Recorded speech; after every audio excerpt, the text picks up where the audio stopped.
Good evening, Warriors, and welcome into another summer edition of the R&R Sports Report. My name is Randy Isbell. With me, as always, Mr. Robert Hagan. Robert, it's hot, man. I don't know. It's starting to cool off in my house finally, Oh, yeah, which you got is air good. conditioning, which is Finally good. got air conditioning back yesterday after a week off of it being out. So it's been kind of nice to finally get a little bit of coolness back in the house. So we'll see how long it lasts. So Yeah, Haley's been going around putting stuff on the windows and stuff to try to keep things cool. But this room, when I have to close things up and start recording, it's going to get hot. I got 2 hours of this. See if I can survive. I kept the door open as long as humanly possible.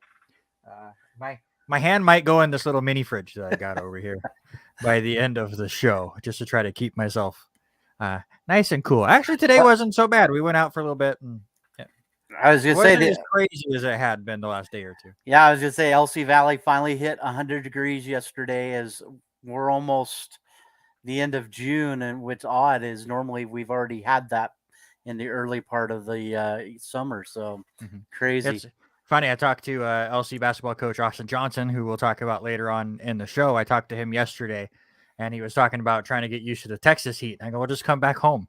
We're dealing with the same stuff right now." And he's like, "Yeah, that's true."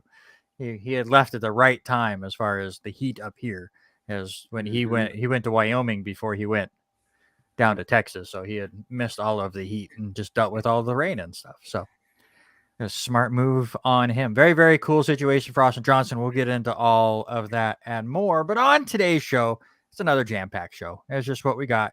Even if it's the summer, it's an easy way to fill 2 hours for sure. The Colorado Avalanche are Stanley Cup champions. Ole Miss won the College World Series. As I said before, Austin Johnson gets to coach with the Spurs. It's very cool. Chet Holmgren is with the Thunder. The Knicks made my brain bleed, and I will attempt to make your guys' brain bleed as well when I explain their trade, or trades, multiple. We ask which NFL bottom feeder will improve the most. Adrian Peterson and Le'Veon Bell are going to punch it out, and we draft the best MLB brawls of all time. That is our sports-related draft. But first, let's get right into the Major League Baseball news, and let's just go with it. Bring it on, people. The New York Yankees get no hit on Saturday against the Houston Astros. Christian Javier was phenomenal. He throws 13 strikeouts through 7 innings. Neris pitches the 8th. Presley pitches the 9th. In fact, the Yankees didn't even get a hit in a combined 16 and a third innings.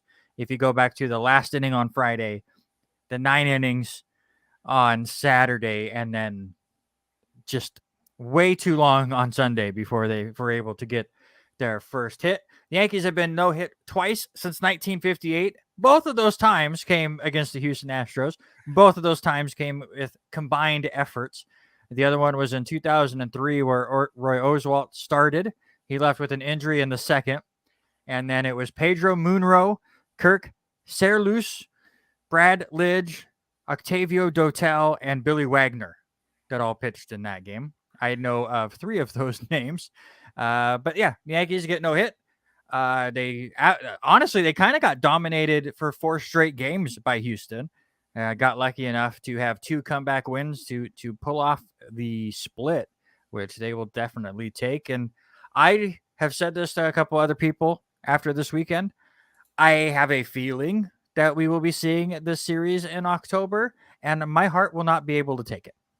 Yeah, it's going to be an interesting season as Houston has just started to show their dominance, especially tonight. I finally just turned it to a little bit more competitive game here. Already 9-0 in the Houston Mets game, and just seeing the talent that they have there in Alvarez.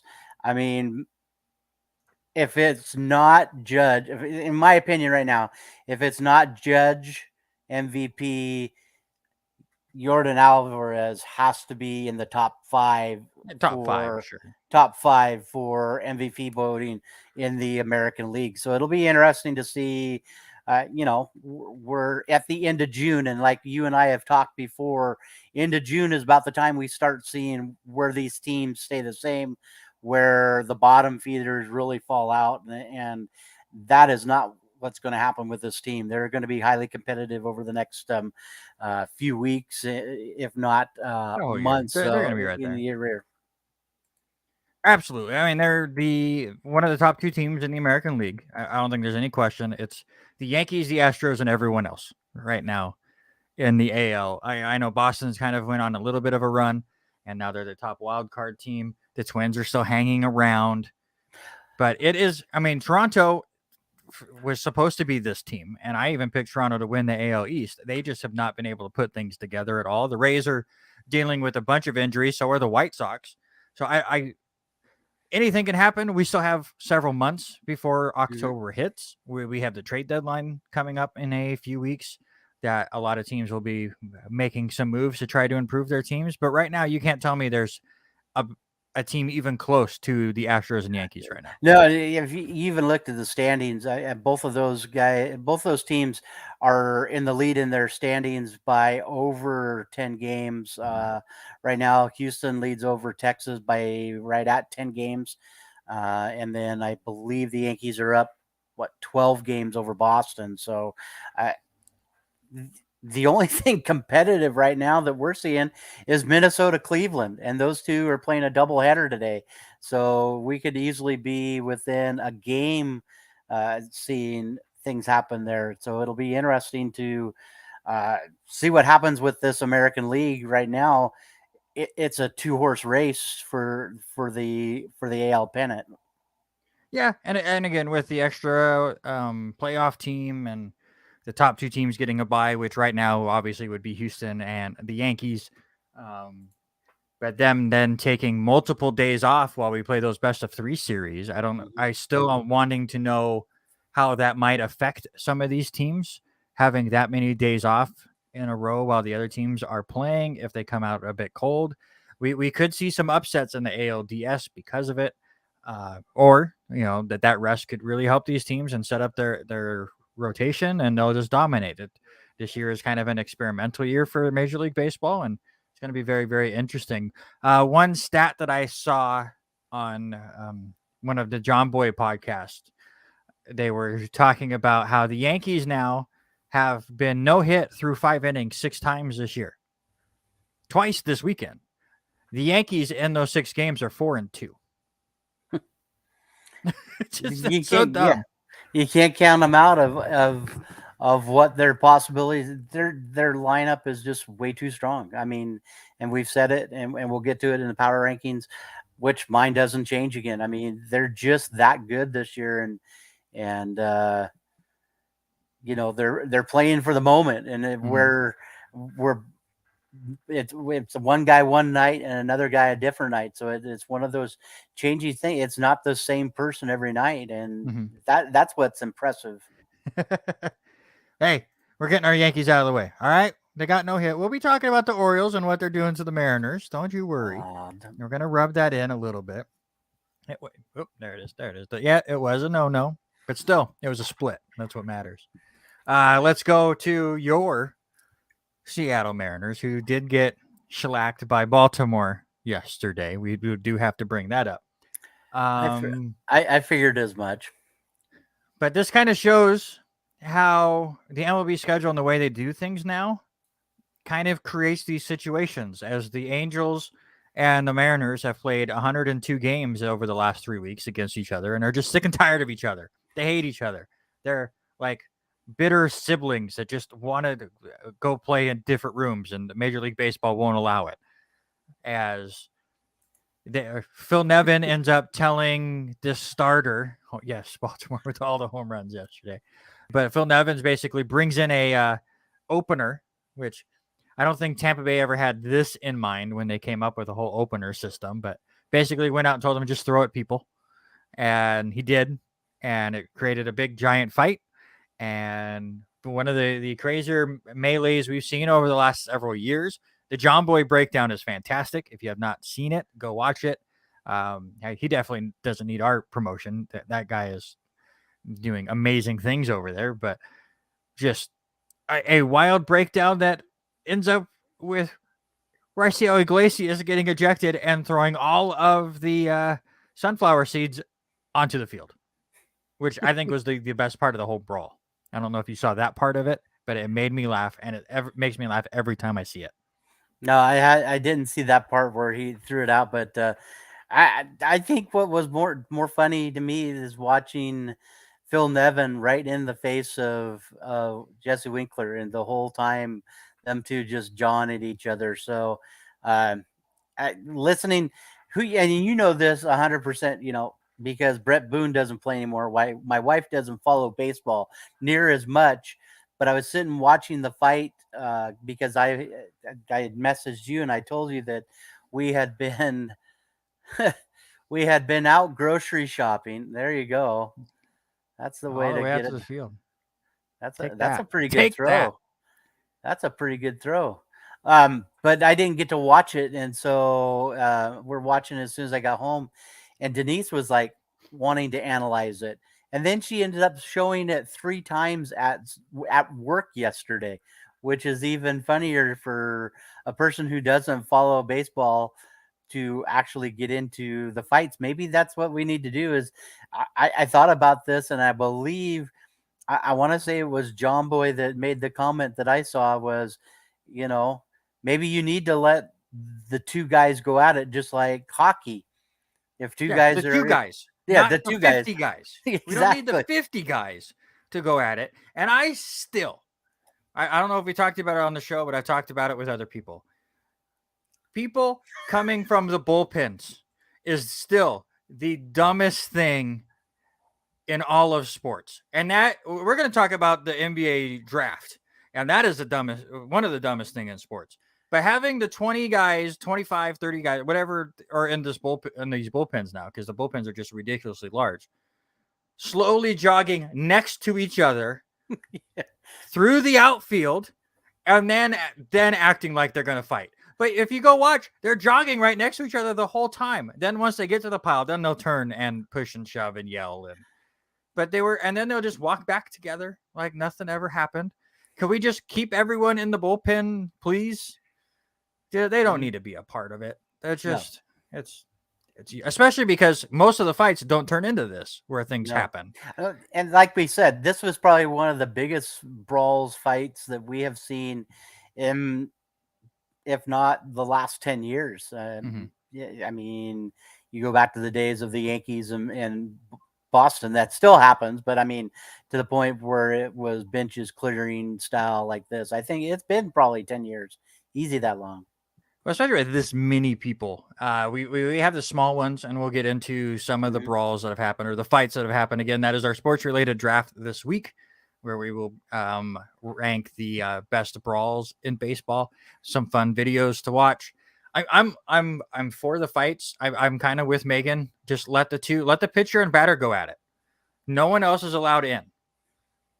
If you want to throw at the base or at the batter, you got to stand your ground and you got to let them have a fight, and no one else can get into it. And there you go. Yep, there you go. I'm totally with Megan. Just once they fall over, then you go. But there's going to be some pitchers that hit a batter and just start laying down. They put their hands up and so nope, please don't hit me.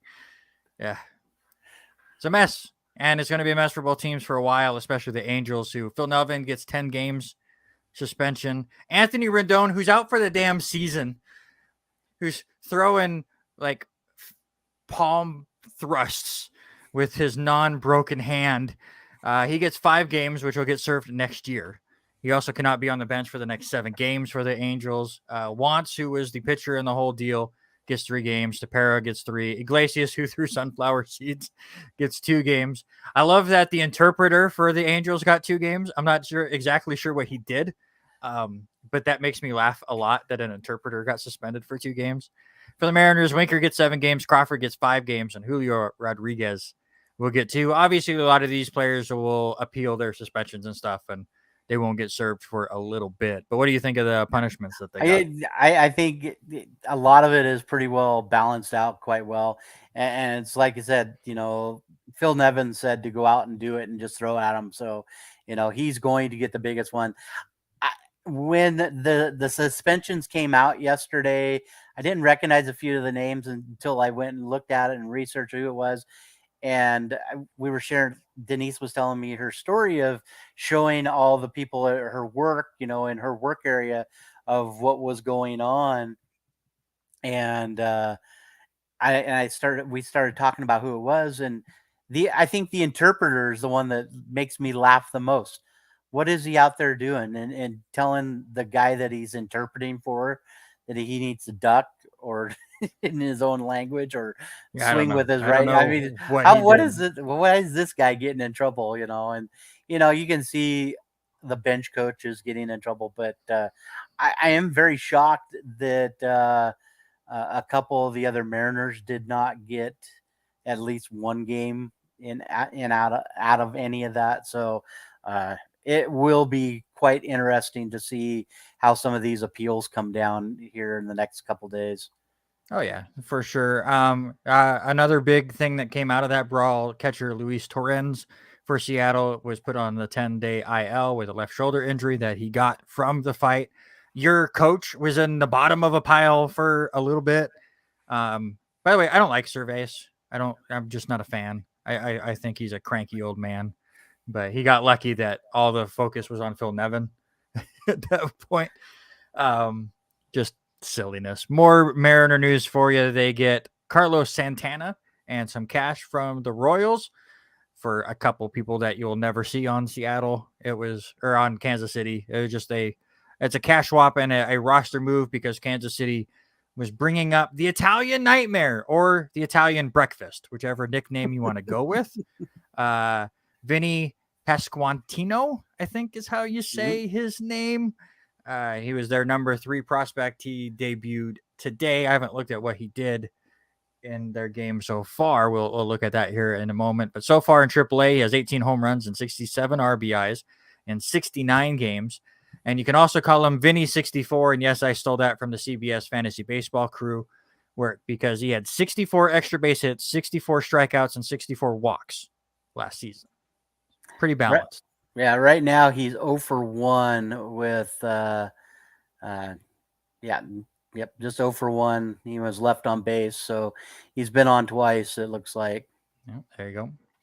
Excited to have Carlos Santana back. I mean, you technically had him in the offseason at one point, but maybe he'll actually finally play a game. And that's the funny thing. Where is he going to play? Is he going to split time with Ty France first base? Is he going to spend more time? Hurt, right? Right. And when he comes back, what's it going to look like? Are they going to split time DHing? So it'll be, I think, a little feeling out process for both of those guys once France gets back. Former Seattle Mariner Sergio Romo signed with Toronto. As a Yankee fan, I'm very happy with that because Romo's horrible now. And I would love to see him on the mound every time the Yankees play Toronto, please. Twins pitching coach Wes Johnson leaves the team to go to college for the exact same role because he's getting more money. How ass backwards is that? That just makes absolutely no sense. Why would you give up? But on the other hand, he's making more money. But why would you leave a professional area where everything is guaranteed? I mean, it's all about the money, but he does. Why is he not making more money for a professional team? Yeah, that's the better question. To warmer weather. We can sure talk about that. So, I think I would prefer to be down in Louisiana compared to up in the Twin Cities where it's cold, 5 months of the year. Yeah, but that's the 5 months of the year you can go anywhere else because season's over. Freddie Freeman fired his reps. I think he just felt emotional after coming back to Atlanta. That was a pretty cool scene of him getting his ring and everything there. Kind of pulled on his heartstrings. Clayton Kershaw kind of got on him a little bit about remembering what team he actually plays for. So I think Freeman missing Atlanta just a little bit after showing up. Just a little bit, but I think it was highly impressive. Him at his press conference, the emotion you could see just coming from him, and it took him a long time to finally spit out the words once he sat down. But to be a part of that team for so many years and to come back to a stadium that he was in, and that place, that first base area where he was for so many years. I think it was just important, and those people that used to come and see him. I'm highly impressed with what Freddie Freeman has done and what kind of a player he is. I would draft him on a team if I had to rebuild a team just for a leadership role. I mean, that's how much I like watching him play. You put in more crap about utility people pitching. I don't care anymore. There was a weird moment the other day in another game where a position player pitched and a pitcher hit. We have gotten goofy in Major League Baseball, and I'm over it. How many more times are we going to keep seeing this? That's going to be all the time. Especially because they've shrunk the bullpens where you can only have 11 or 12 people in the pen. I think it's 12 is now the max. So you have even less people in the pen. You're going to see this more and more, and we need to find a better way to do this. It's not speeding up the game, and it was a cool novelty gimmick for a little bit, but I mean, some of these teams are just doing it all the time. I hit the injury note as once again, that's just the baseball time. Bryce Harper is going to have surgery, or maybe he already did, on his broken left thumb. He's hoping to be back by the end of the season. We'll see how all of that goes for him, and if his team is still in the race. He took a pitch by Blake Snell on Saturday, and I like the interaction between Harper and Snell after the hit. If you've not seen that, they kind of acknowledge each other while still on the field, and Harper, while still in pain, told Snell he didn't blame him or anything. Didn't think there was any ill intent on the pitch. Jack Flaherty, who just came back from the IL, goes right back on with the shoulder strain. That's usually what happens when you've been out for a while. Try to pitch a little bit too hard. Cardinals also lose center fielder Harrison Bader with plantar fasciitis.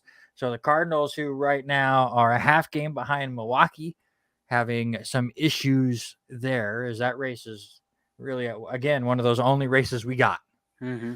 I mean, we're halfway through, but we got the AL Central, the NL Central, and the NL West, and a little bit of the NL East. All right, Atlanta and Philadelphia are starting to make it interesting, I guess, but Kenley Jansen of the Braves on the 15-day IL with an irregular heartbeat. I'm pretty sure he's had that issue for a while, and hopefully he is doing okay. And we could get Scherzer back pretty soon. He had his second rehab start with the Rumble Ponies of all teams. That's tomorrow. He'll have. He takes it on tomorrow. Yeah, as he takes on the Hartford Yard Goats. I still love the minor league team names. It's great. I'll let you get the All-Star voting, but real quick, we'll go over the scoreboard. As the Atlanta Braves are leading the Phillies 3-2 in the seventh. Yankees are leading the Athletics 2-0 also in the seventh inning. Nationals and Pirates tied at 1 in the eighth. Blue Jays over the Red Sox 4-2 in the seventh. Houston Astros crushing the New York Mets 9-0. That one also in the seventh inning. In the bottom of the sixth, Brewers over the Rays 4-1. The Twins over the Guardians 5-0 in the seventh. Cardinals over the Marlins 4-3 in the fifth. Still scoreless between the Reds and the Cubs, and I'm sure there's 0 people watching that game. That one in the bottom of the fifth. Soon to be New York Yankee, Luis Castillo is on the mound. He has 8 strikeouts so far. Calling that right now. Rangers over the Royals 4-1 in the fourth inning. Rockies over the Dodgers 3-2 in the second. Just about to get started. You get the White Sox and Angels, Padres and Diamondbacks, Tigers and Giants. And then about 7:10 here, you get Denny Grubb's Baltimore Orioles looking for their second straight win against Roberts' Seattle Mariners. By the way, the Baltimore Orioles with the third best record in June. And oh, by the way, the Baltimore Orioles with a better record than the Seattle Mariners. Not for long, right? That'll change again. Just give it a little bit of time. But 34-41, one game better, and we'll see. Robbie Ray pitching tonight for the Mariners. So that's an auto loss. That should help a little bit. Auto loss. Anybody that really thought he was going to improve that pitching staff has never seen Robbie Ray pitch. Also, finishing today was the first game of the doubleheader. The Guardians beating the Twins 3-2. Robbie Ray can strike out 300 people in a season, but he's going to walk 150 and give up 100 home runs. Mm-hmm. He is inconsistent as all hell. All right. That's what Catch me up with some All-Star voting. Not really much has changed in the All-Star voting. Still very shocked of who is leading in some of the vote getting. Right now, Mookie Betts is out in front with over 2.2, almost 2.3 million votes. Really only one change in the in both sides of the American League and the National League, and that is the American League third baseman race, as now Jose Ramirez, that who we talked about last week, should have been number one. Mm-hmm. He is now leading by just over 30,000 votes and over Rafael Devers of Boston. So that was the only real change in that. If you would like to go, first round of the ballots are still open until I got to think about this, day after tomorrow, Thursday. So up until 11 o'clock Pacific in the morning time to vote. You can vote up to 5 times, if you want, if you feel the need to vote. But yeah, that was the only real major change with it. Everything else has been same people that are leading it. Mm-hmm. Let's go to our power rankings. And like you said, not much has changed. I do move the San Diego Padres up to my 5th spot. It's, again, that battle for that 5 spot. There's several teams in there that are battling it out right now. It's pretty close. You could pick between several of them, but I went to Padres right now. The top 4 still are the Mets, Dodgers, Astros, and Yankees. It just depends on what order you put them in. I really was impressed with what the Astros did this weekend against the Yankees, even though it was a split, so I moved them up to 2nd. So it's Yankees, Astros, Dodgers, Mets, and Padres for me. Yeah, the same. I think you and I, the only thing different we have is our 2 and 3. I've got the Dodgers just ahead of Houston, but the way Houston is playing right now, that is probably going to be another flip-flop for me in the top 5. As far as the bottom 3, I have the same bottom 3 as I did last week with Oakland, Cincinnati, and Kansas City. Yep, same 3 teams, just slightly different. Reds, Royals, and Athletics are our bottom 3 teams. Remember when the Orioles were down there? Now they're better than the Mariners. No. That's great. No. Player of the week. Give me a pitcher. Give me Dylan Cease. 1-0 in his 2 starts. Gave up 1 run on a solo home run in 13 innings pitched. Gave up just 5 hits. Walked 3. Struck out 24 batters in those 2 starts. Batting average against 0.116. Pretty good from Cease. What do you got? Yeah, we could have went a lot of the easy picks for this week, but I went for a homer. I went with Jesse Winkler here before. He does bat 500, but he was leading the majors this past week in OPS at 1.58, and he did have half of his hits were for the extra base type. So I'm going to lean for Jesse Winkler this week. How many punches did he throw? Did he land? I didn't put that stat in there. I did not put that stat in there. It'll be interesting. I don't know. I have to go back and break it down. No, John Boy already did. Go watch the John Boy thing. So I did. John Boy. I did change though my matchup to watch this week just because of what I watched yesterday. Thinking, I thought Toronto and Boston was going to be a heck of a matchup. And that was not the case, but did a little bit more thinking about it. And, you said it a few minutes ago. The NL Central is starting to get a little bit better. St. Louis is looking to, they're right there, right at the cusp of leading that one. And it'll be interesting to see what Philadelphia does with no Bryce Harper. So give me that matchup for the weekend. It's a good matchup. NL has some good matchups this weekend. I went with, I think, the obvious one. 4-game set between the Padres and Dodgers. A game and a half right now separates them for the top spot. In the NL West right now, the Dodgers at 45-27.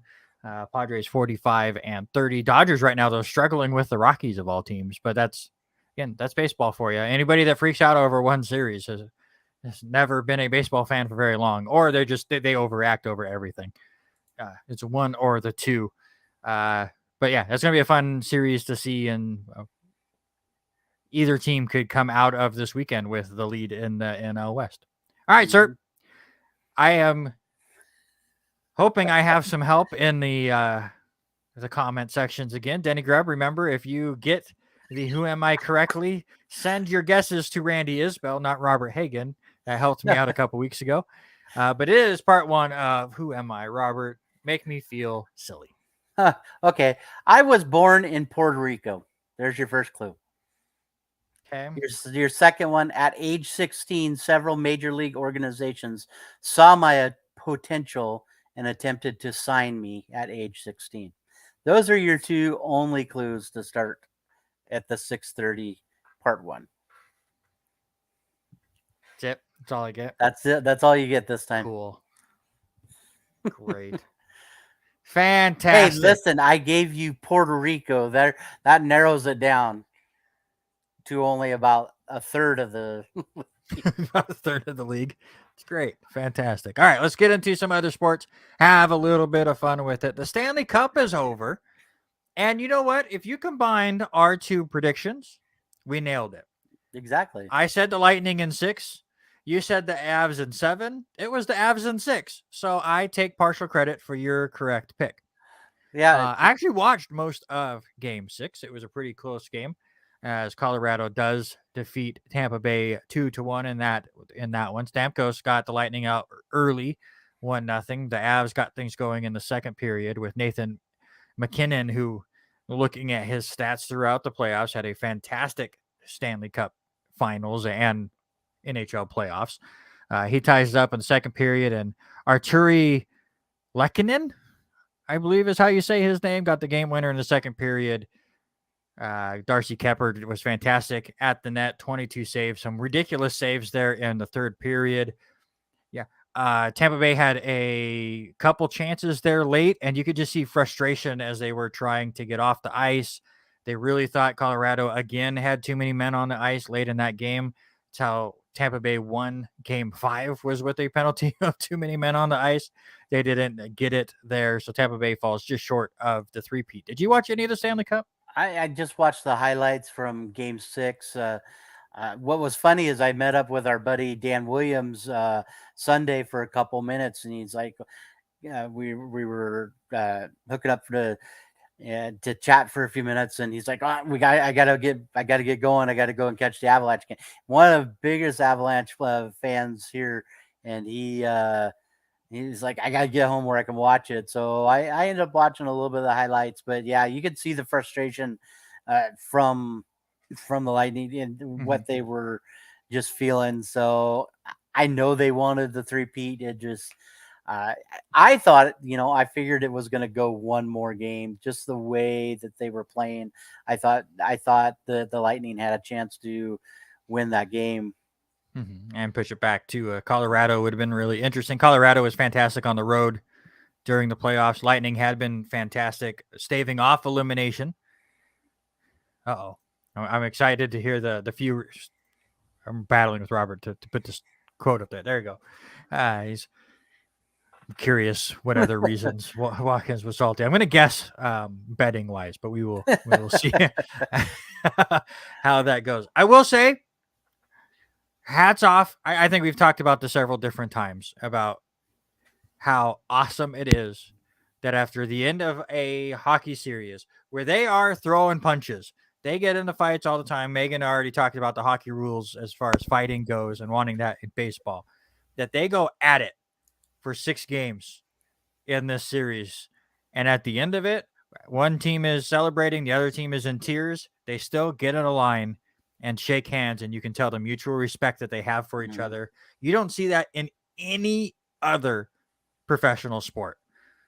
Any other. Like NFL will kind of come together in a pile of people, but to get in a line and shake hands after a very tough series. NBA kind of is the same way, where it just is a mass of people at the end. But I love what the NHL does after every series. Yeah, there's still a lot of respect. The one big thing you can say too is the few games that I've gone to over the few years, just at the Spokane level and the Tri-Cities levels, and seeing those players. A lot of those players are still very young and impressionable. So for them to be teaching them that's just awesome. But you look at it's some young teams. Both of those teams I still think are probably two of the youngest teams out there. So I think we're going to see these two again, probably tie it up in the next year or so. Also, the Stanley Cup Trophy itself is the best trophy in sports. Period. Yeah, it's got to be one of the best. especially when they once again get in a line and kind of go from veteran to veteran who holds it, and you just count how many teeth they've lost throughout the season. That's my favorite game to play. Is who's the enforcer on the team? Oh, he smiled and he's missing 7 teeth. He's gotten in some fights. But congratulations to Colorado. Hopefully, I'll get into hockey a bit more again next season. I meant to this year, and then had issues with ESPN Plus for a bit, and then by that point, my new team, the Seattle Kraken, were horrible, and I just didn't get into it. So there you go.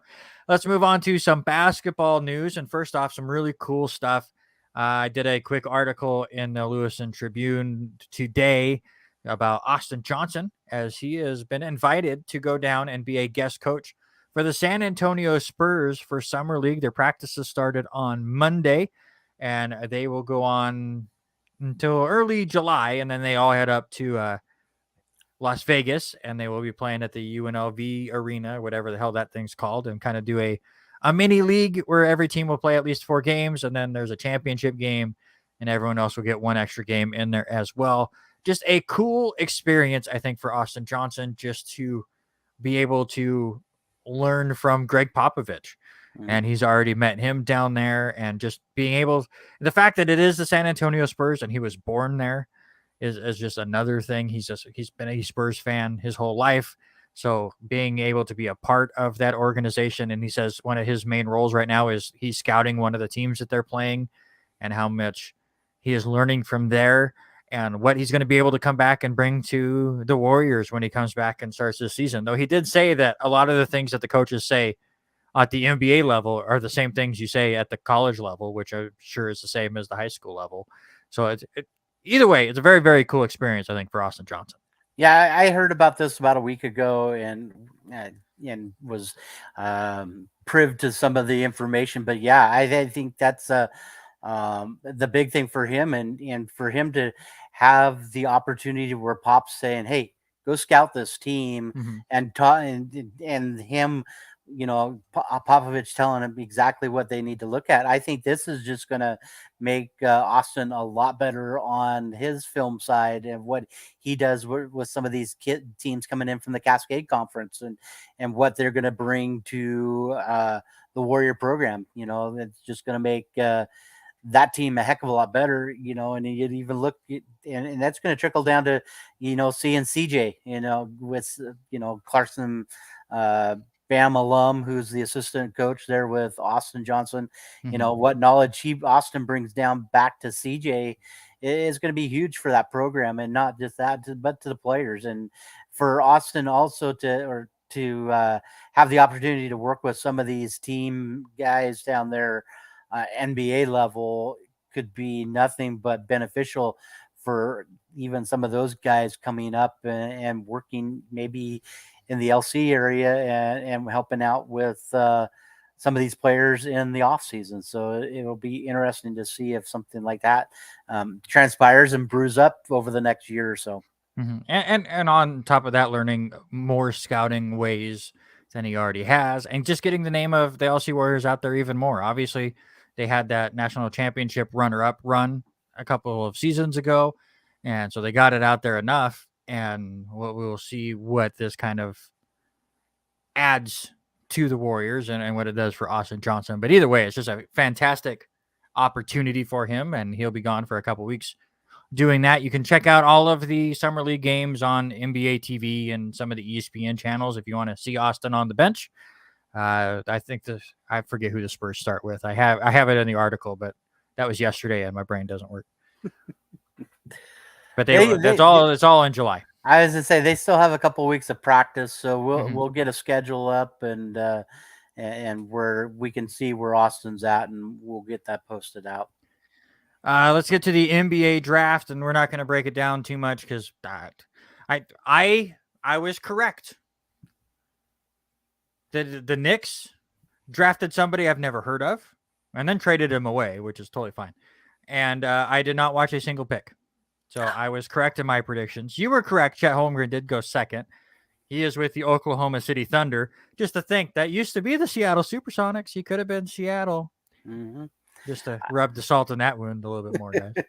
Yeah, I watched the first 3 picks and had the amount of people that were going there for Orlando that was going to go for Paolo. That was kind of a no-brainer. He was probably the best player on the board from Duke. So excited to see what he can do with the Magic. But yeah, Oklahoma, I think that's a good move for Oklahoma picking up Chet Holmgren. And they really leaned in and they were talking about him a lot. He's not the traditional post player at all. He is a shooting five. He could even probably go out and if you asked him to play the 4 position, but he's not going to be that guy that's going to camp out down in the paint. Move him around, let him shoot the ball. I'd be interested to see how the training staff worked with him because you figure you look at him. I don't think he's built quite yet for a 4-quarter, 12-minute game with NBA. I think he's going to need a little bit more working out, getting some time in the weight room, put a little bit more muscle on, and maybe get a little physical where he can play down in the blocks a little bit longer. Yeah, and that's what the summer league is for. Bring up that one more time. Paolo Ventura from Duke goes to Orlando again. Chet Holmgren of Gonzaga goes to Oklahoma City. Jabari Smith of Auburn goes to Houston. Keegan Murray from Iowa goes to Sacramento. And Jaden Ivey from Purdue goes to Detroit. Those are your top 5 picks. It sounded from everything I was seeing online that thing took forever. And now they want to expand it where the first round's on one day and the second round's on another day. And no, thank you. I don't watch it anyways, but I want to bring this up, and I'm glad Eric's around just to laugh at me as I try to piece all of this together. But again, I did not watch any of the draft live. I just kind of checked things out as Seth Brown, a former LC Warrior, getting an infield base hit against my Yankees. So bittersweet there. So just to see what the Knicks did, I'm still confused by what the New York Knicks did. I have no idea if it was good or not. And the idea of a protected draft pick is the most asinine, stupid thing in sports. Hey, I'm going to give you my first round pick next year. Unless I suck really bad, then I get to keep it. And then you have to wait till next year. Doesn't make any sense. Could you imagine if the Jets traded Jamal Adams and got 2 first-round picks, but if Seattle ended up in the top 10, then Seattle got to keep their pick for that year?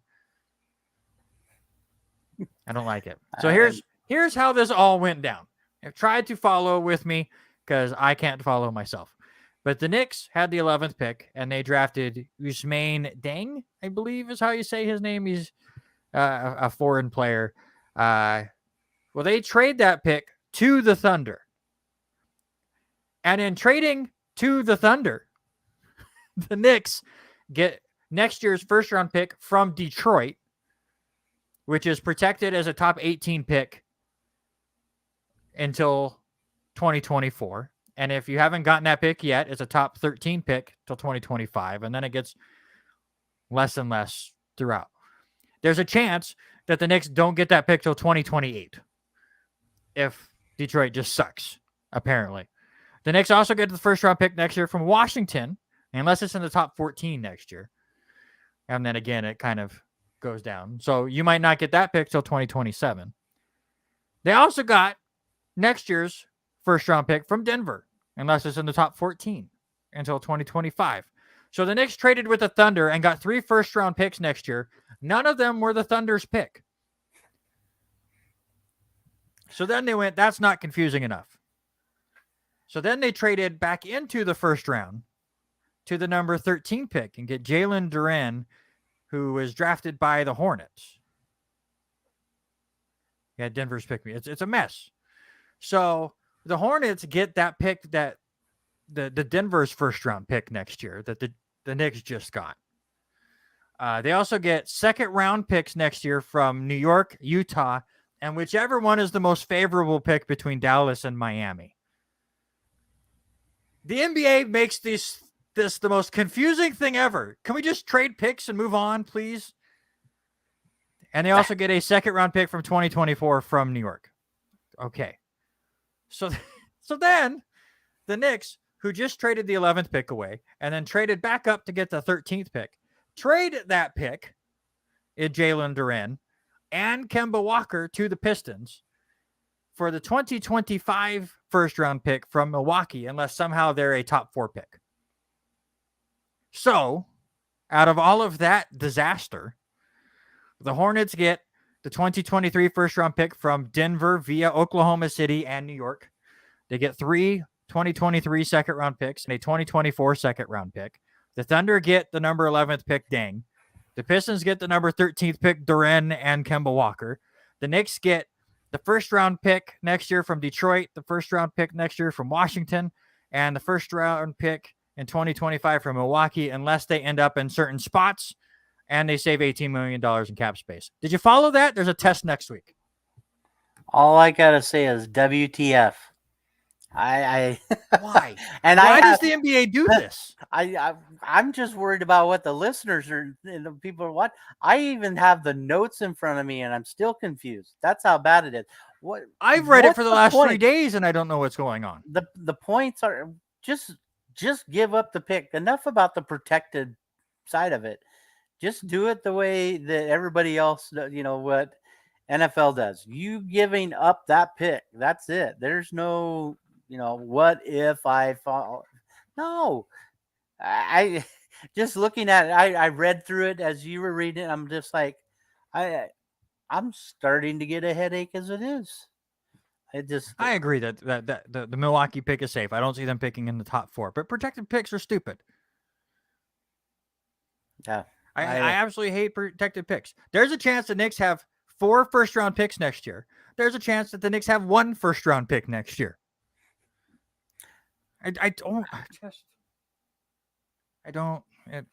Why I don't get into the NBA. I was going to say, why does the NBA have to make things difficult? To make it impossible for me to get into their sport. That's all it is. Well, I mean, you look at all of them. At least with Major League Baseball, you've got probably at least 6 games, 5 games a week. That happens. NFL, you have a game once a week.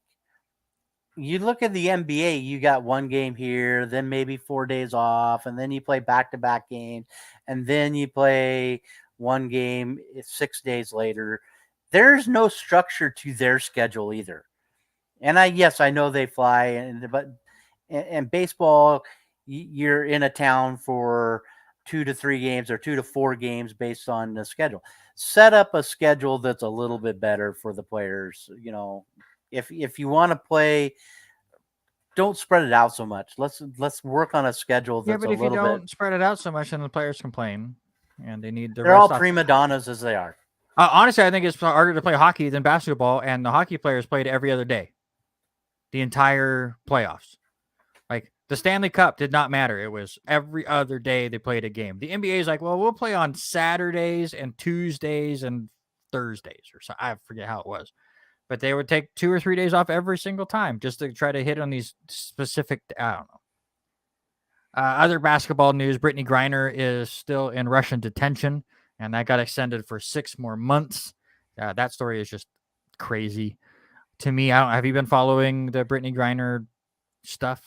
The only time I saw it was back when the WNBA had their draft, and they were all in support of her and trying to pay attention to what was going on. So not 100%. I know she is in detention back there. So you have to factor in arena availability. Make the damn arena available. 100%. It's your arena. Kick out Taylor Swift. No Taylor Swift concerts during a playoff time because you are going to expect your team to be there. Most concerts. And then if your team sucks, then you can start bringing in quick concerts. Yeah, most concerts are booked out far enough in advance that they could work around that stuff. And you as a sports venue should be able to set a schedule even through playoffs. Not an excuse, especially with schedules being that far out. Yeah, I'm not a fan. But no, this Brittany Griner stuff is nuts. And hopefully she gets to come home soon. For everything I've read, it's not like she did anything crazy. It's just Russia. Mhm. I guess. But she could face up to 10 years in a Russian prison if she gets convicted, which seems likely over there. So wish her the best. That's about all we can say right now. College World Series is over already. Ole Miss, who is the last team to make it into the World Series, ends up winning the whole thing. They win their first college baseball World Series by defeating Oklahoma 10-3 and 4-2. They scored 3 runs in the 8th inning of that second game when they were trailing by 1. The last 2 runs scored were on 2 different wild pitches. It's a wild way to win your first championship, and it keeps Oklahoma from winning both the softball and baseball World Series. Yeah, interesting to see how that is. Just watching how they've changed things and built things up there in Omaha, and the changes that are happening. I love to see what is happening in that town. That is on the bucket list. Eventually, is to go back and catch a game or two during the World Series. And to touch on Eric's thing where arenas have multiple teams, that's fine. NBA can play on Sunday, Tuesday, Thursday. The NBA can play on, or they could just alternate. But the NBA, or they have it on specific days that you could figure this out. But they just take so many days off for the NBA, and the NHL was all for it. That's all I'm saying. All right, you have me completely lost so far on who am I? Give me part 2. Yeah, you want part 2 already before we do scoreboard? Yeah. Okay. So your first 2 clues was I was born in Puerto Rico. Yep. And the other clue was at age 16, I had several league organizations looking at my potential and attempted to sign me. Okay. All of them so far, yeah. Okay. Your third and fourth clue, I was named minor league player of the year. I hate your clues. Well, this one will help a little bit more. I played for 3 Major League Baseball teams during my career. Do you understand how clues work? Yep, because I've gotten beat up every time because Denny Grubb helps you out and Eric Watkins helps you out. Those are your clues. So this time he was a minor league player of the year, and he played Major League Baseball for 3 teams during his career. You've eliminated 7 people in the history of everything. Eric. Because you've given the dumbest clues. You could have at least said the teams. You just want me to give the teams every time. I can't do that. You've never given me a team. That's the point. You got to work at it. You're horrible at this. You make my or you're really good at it. It's one of the two. You're driving me nuts, and I think that's the point of this game. We'll update this scoreboard right now. It's bottom of the 8th. Braves leading the Phillies 4-3 in the 8th. Yankees still up over the Athletics 2-0 in the 8th. As Aaron Boone's about to get ejected, or he just got ejected. One of the two. He's got ejected. He is losing his mind. That's great. Nationals over the Pirates 3-1 in the 9th inning.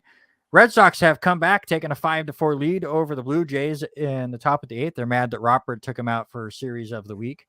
Astros still with that 9-0 lead over the Mets in the 8th inning. Brewers over Eric's Rays 4-1 in the 8th inning.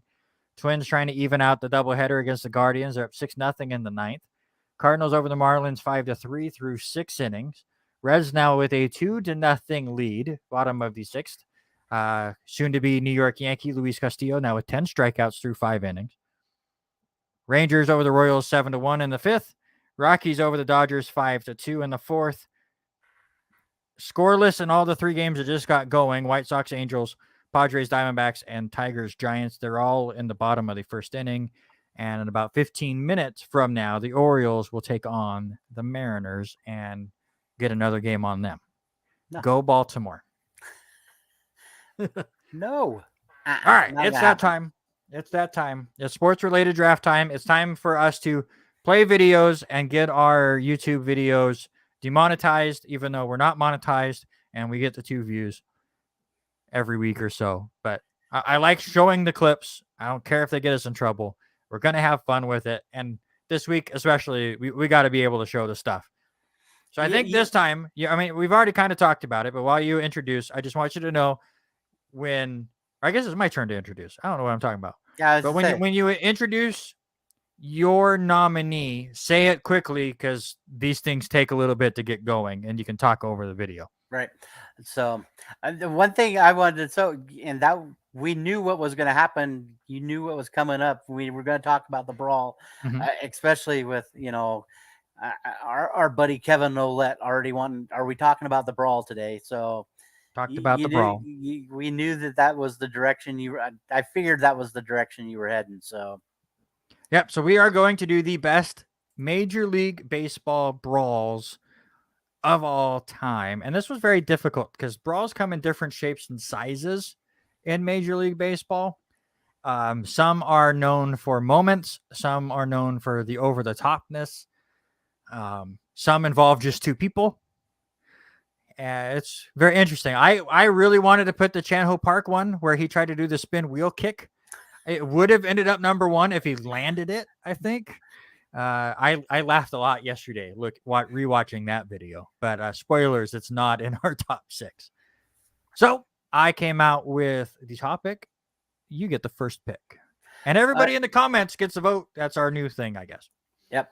So for me, as much as I was, I'm gonna tell you right off the bat who it was, and then while it's going on, we'll talk about it.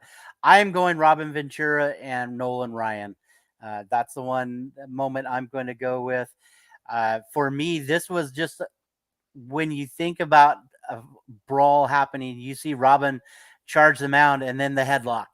And for watching Nolan Ryan hit Robin Ventura so many times and just keep clocking him, that's the only time Nolan Ryan got multiple hits on a player.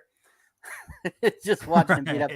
But I think the best part of seeing this moment, and for both ball clubs to be very restrained and just basically separate them was unbelievable. But to see Nolan Ryan climb back up on top of the mound, ready to go, blood dripping from his lip, hands down, I think it was one of the best ones. And you notice there isn't a lot of side action going on. So no, this was between two people. They piled up afterwards, and you're seeing some people get held up. But it's Ventura and Ryan.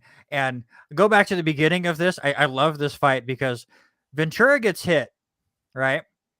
And he starts to walk to first, and you can just see him kind of have this conversation of, do I want to? Yeah, let's go. And instantly regret. That's right there is instant regret from Robin Ventura to go one-on-one with Nolan Ryan. And you see Pudge trying to pull him off of there. That's the best part about that one too. When you think of brawls, that's the one that came up for me, just because it was that closer to our years of us watching baseball on a normal. That happened back in '93. So I mean, that was the end of Nolan Ryan's career, starting to be that time, but. To see the headlock and underneath and just pounding away, kind of that right uppercut at Robin 3 times in a row before Pudge is able to pull, Ventura off of him. So it's a good pick. I'll give you that. All right, my first pick, go all the way back to 1984, the year I was born. So I don't remember this. So you lose already. I was born. I was born at this point, at least, but I was a little baby boy, so I don't remember it live. But John Boy does a great breakdown of this as well, and it has some great moments in it.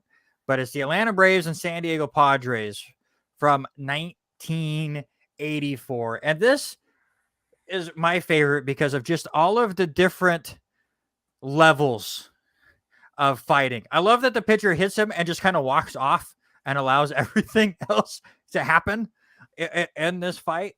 And just kind of is looking back at what he has done while the fight happens behind him or in front of him. The umpire getting involved, trying to clear the wreckage, and then he gets into the pile and he's down on the ground. Yeah, batter and pitcher completely out of it.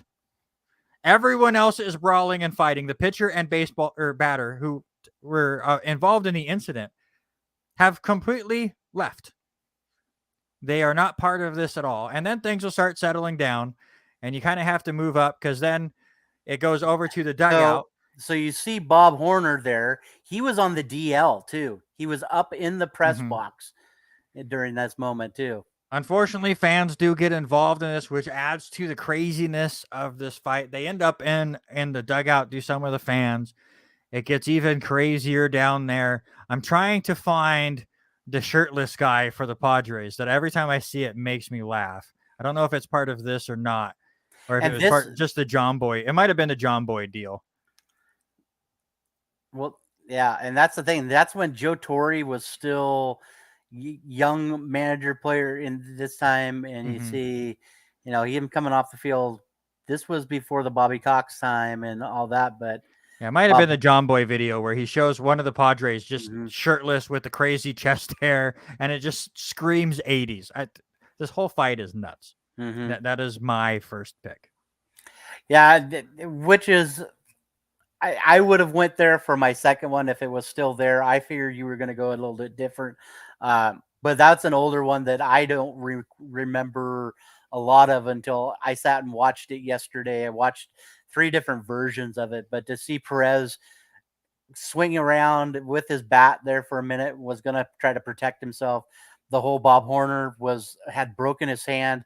He was up in the press box, and he went down into the clubhouse and got dressed and went out to be in the dugout because there had already been other pitches thrown at players. So he knew eventually something was going to happen, and that's when it finally did. So crazy.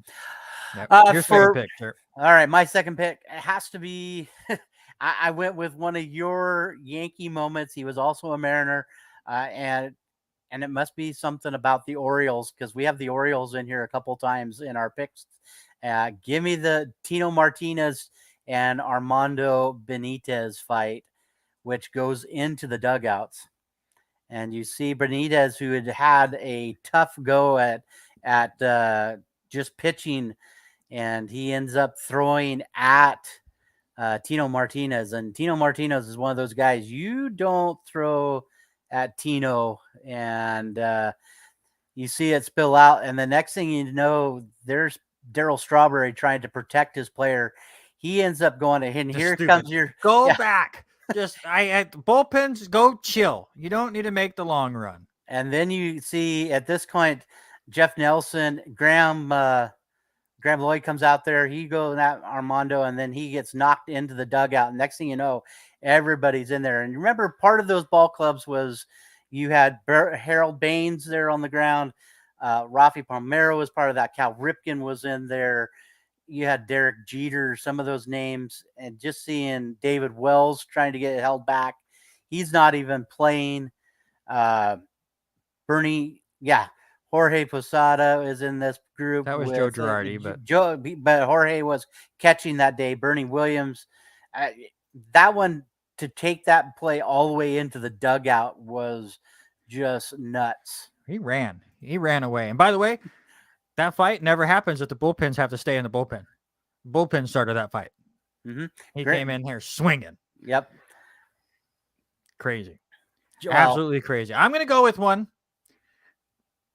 Not as much of a crazy brawl, just the craziest moment. Like, you have the Nolan Ryan headlock that you had in the first pick. Everyone remembers that moment when you talk about baseball brawls. The other moment everyone thinks about is the right hand that Rougned Odor gives Jose Bautista in 2016. They had the crazy playoff the year before, and they kind of let it fester all the way up until late into the next season. Bautista gets hit, decides to take his revenge out on Odor, who is protecting second base, and paid for it dearly. Let's just say that, as one of the best punches ever thrown in any of these brawls happens in this deal, as everyone comes out. And at this point, Bautista wants nothing to do with it. I love Beltre too, just pulling him away, even though at that point Jose Bautista is done. Jose Bautista has been rocked. I give him credit for having a tough chin and taking the punch. But the punch that Odor gives him is just absolutely insane. One of the crazier moments in any fight, and then just stands his ground afterwards, and everyone else tries to get into it. But again, my favorite moment obviously is the punch, and then just Adrian Beltre just holding back Jose Bautista or holding him up. It's one of the two, whoever you ask, whether he's holding him up or holding him back at this moment. But that is my second pick. Yeah, it's crazy to see too. I remember more of them trying to complete the double play. So the very first camera view you see is them going and trying to follow the ball that went towards the dugout. And you even see the catcher. I forget who was catching that day. Instead of trying to go for the ball, you see him left turn and go straight to second base. It was like, we're done here. Let's just go out. And so for me, my third pick is going to be one that, again, another Orioles pick, but it's going to be with the Seattle Mariners, and it is Mike Mussina hitting Bill Hasselman. It ends up being Lou Pinella's first ejection as a Mariner skipper, and it gets to the point where there is fight after fight after fight. It branches out into, I want to say, 5 or 6 different little pods of fights happening the whole time. I'll pop that up. Hasselman gets hit, and you see Mussina just drop his mitt, but Hasselman takes Mussina straight to the ground.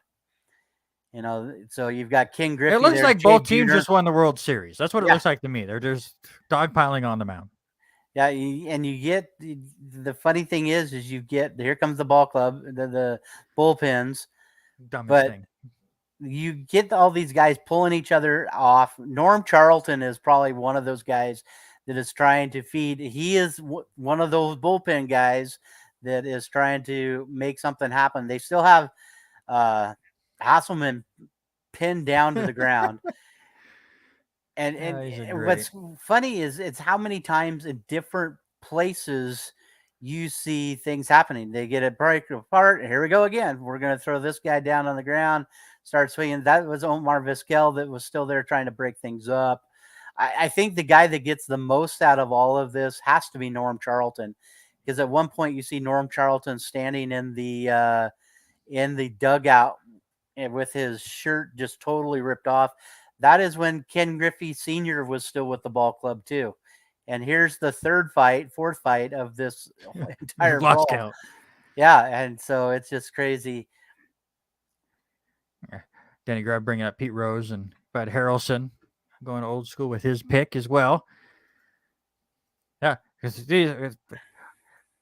some of the crazier brawls are the ones that just have different layers to it, and it starts to settle down, and then 2 other people get into it and continues. And that's kind of the one I have on my last pick as well. Go to 2013, the Los Angeles Dodgers and the Arizona Diamondbacks. And again, different fights kind of break out throughout.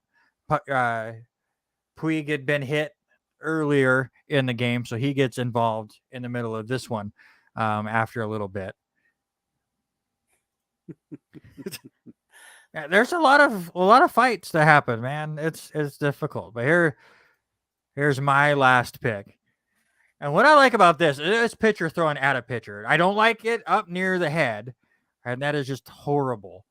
And I do like the catcher making sure that he is okay after the fact, but you never want to see anybody throwing. And here come the damn bullpens again, because we just can't help each other, or can't help ourselves, I should say.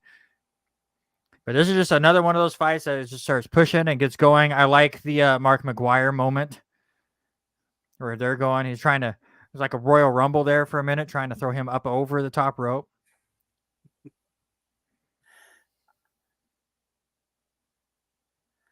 Oh, the YouTube stream got suspended? That's funny.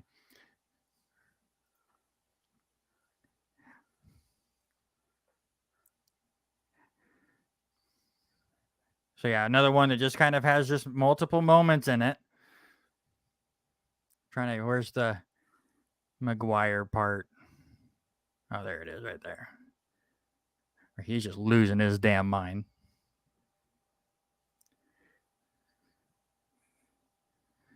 Poor Matt Williams. As him holding Matt Williams back, it's like,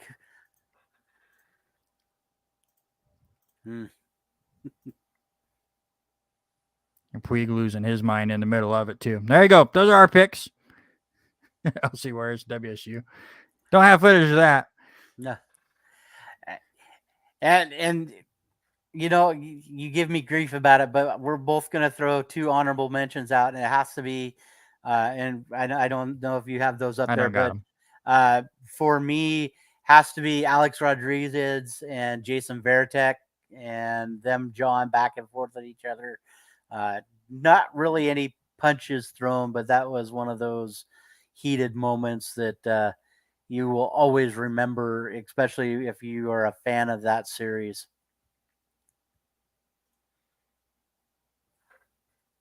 All right, go ahead and run down the stuff. And Brandy also has his honorable mention. His is the Yankees and Boston Red Sox, 2003. Was that the Don Zimmer, Pedro Martinez the Don moment? Zimmer deal. Yeah. So you see Pedro Martinez throw Don Zimmer to the ground. So crazy. And those are not part of the voting ones. So it did get suspended. That's funny. Well, Well, here we go. So It's fair. for I can't be mad about it. Yeah. Oh no.